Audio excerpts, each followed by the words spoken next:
Joining me now is Carol Swain, former professor at Vanderbilt and Princeton Universities and author of Be the People.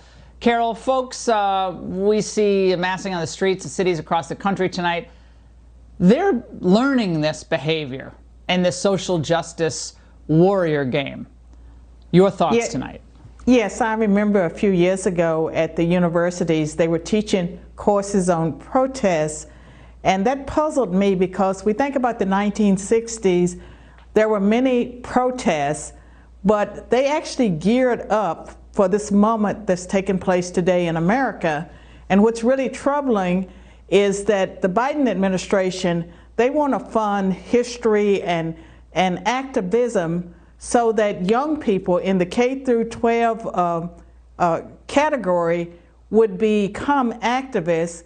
And so instead of learning civics about their nation, how to be a good citizen, how to be patriotic, they are being taught how to disrupt. They're not being taught to respect the rule of law, the institutions, the civilizing agencies that we've had in this nation.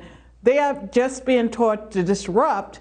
They're not being taught at all. They're being indoctrinated because when you teach someone, you expose them to opposing views. This is what MSNBC reported today, Professor, about a group of activist educators who traveled to Minneapolis for the Chauvin trial. This is a group called Principles for Good Trouble. They feel, as educators, they have a role to play in educating the younger generation. They are actively teaching students about the trial and what's going on. There's concerted efforts to try and make sure that Black and brown students within their schools feel like they belong, that their lives are valued. They'll be joining protesters later on tonight.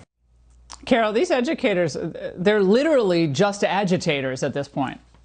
And I can tell you again that Black Lives Matter, at least 3 or 4 years ago, in some of the public schools, they were taking children on field trips to protest and not always informing the parents.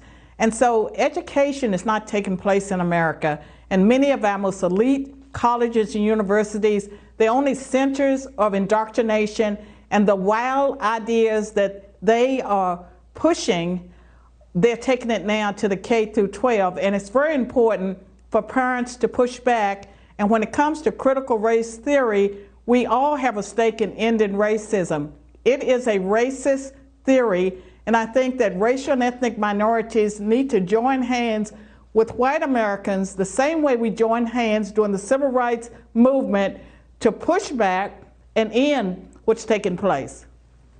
Carol, the parents at this Langley High School in Virginia, they reached out to me because I had done this segment on Friday night, and they shared with me that survey, the series of questions that the kids were asked, written by the teachers. I don't know what they're going to do with the data they collect, but the parents weren't even aware of it, and they were not happy at all. And I think they're beginning to band together, and this principal, Ms. Greer, maybe she has good intentions, but you can't just say the whole country supports Black Lives Matter. What is she saying? I mean, it's just patently false. Well, I mean, people would be shocked by the instructional material that's coming from diversity, equity, and inclusion trainers, and it's going all across the country, and it really is unacceptable. It totally runs against American traditions and values. I would argue civil rights, equal protection clause, and we need to stand up against it. And it's not a partisan issue. No. It's not something that really divides Democrats and Republicans. And people who love their children, who love America's children, we need to stand up. No child should be shamed or bullied or intimidated in the classroom. Now, Carol, thank you so much. Good to see you tonight.